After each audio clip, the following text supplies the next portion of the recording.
شعار الجزيرة، رمز الجزيرة لما عم نحط نحن الجي شو هي؟ يعني هي بالأساس هي قناة يهودية تم شراءها من قبل دولة قطر، وهذا الشيء مثبت، واشترطوا عليهم يخلوا الجي اللي هي جوش مشان تضل انه هي الجزيرة.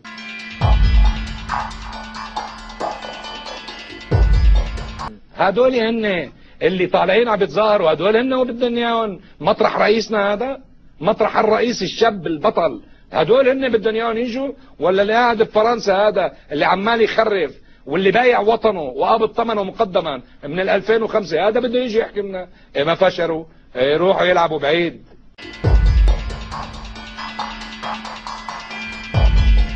سبق وقلت ووصفت هؤلاء بالحثالة وأعود وأقول هؤلاء حثالة. مين اللي عم يطلعوا كل يوم جمعة 15 و10 و2 و7 و10 و15 والى اخر ما هنالك قوى تحركهم بيتحركوا على شاشه الجزيره كل يوم بشوفهم.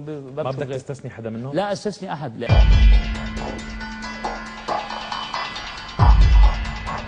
ما يجري الآن هو حرب بين سوريا وإسرائيل بالوكالة داخل أراضي سوريا ينفذها هؤلاء الخونة والمرتدون والمرجفون في الأرض، وهؤلاء قتلهم فرض وواجب، وقتالهم هو أولى من قتال العدو الإسرائيلي، لأن العدو في الداخل الذي ينفذ أجندات خارجية ويأتمر بأوامر خارجية هو أخطر بكثير من العدو الخارجي.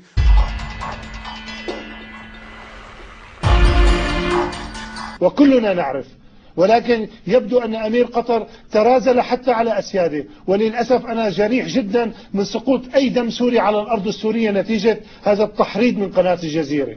وإذا كان لا يعرف من هو أبوه فليسأل أمه عن أبوه من يكون أبوه، ولو كان ابن أمه وأبيه لما فعل بالسوريين ذلك.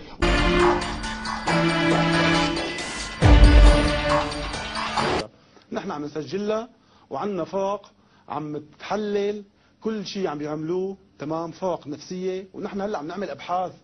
نحن اليوم استفدنا من التجربه، نحن اليوم عم نعمل ابحاث وعم نعمل ماجستيرات ودكتوراه بالاعلام اللي عم تقوم فيه الجزيره، الاعلام السلبي.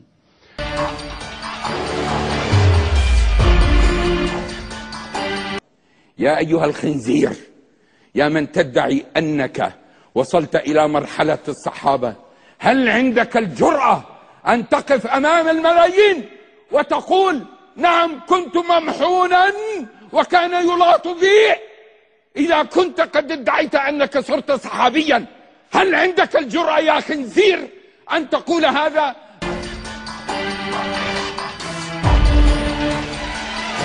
يا سادتي، يا أبناء شعبي السوري، يا أبناء شعبي السوري العظيم، في هذه الفلاشة 3 دقائق و20 ثانية تفضح فيها فضائح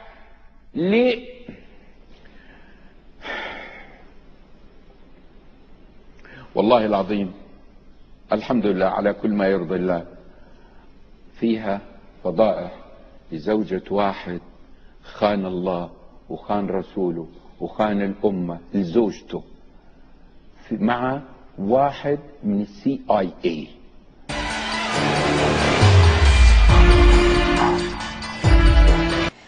بالفعل اللي استحوا ماتوا، لك المطر نزلت، بدكم نقول ما نزلت؟ ولك المظاهرات بالعشرات وتفرقت من المطر، ولك أهلنا وأهل الميدان بيشكروا ربهم كل ما نزل المطر. فعلا ما عادوا استحوا.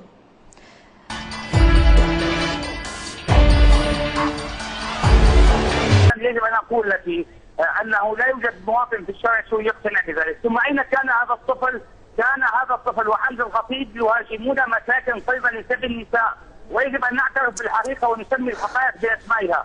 هؤلاء ليسوا أطفالا، وبالتالي لا يجوز استخدام الطفولة بهذه الصور القذرة من قبل سواء قناة الجزيرة أو جهات مغرضة تريد استخدام الطفولة. 15 عاما ليس طفلا. أشكرك جزيلا بسام أبو عبد الله، أستاذ العلاقات الدولية في جامعة دمشق، كنت معنا من هنا.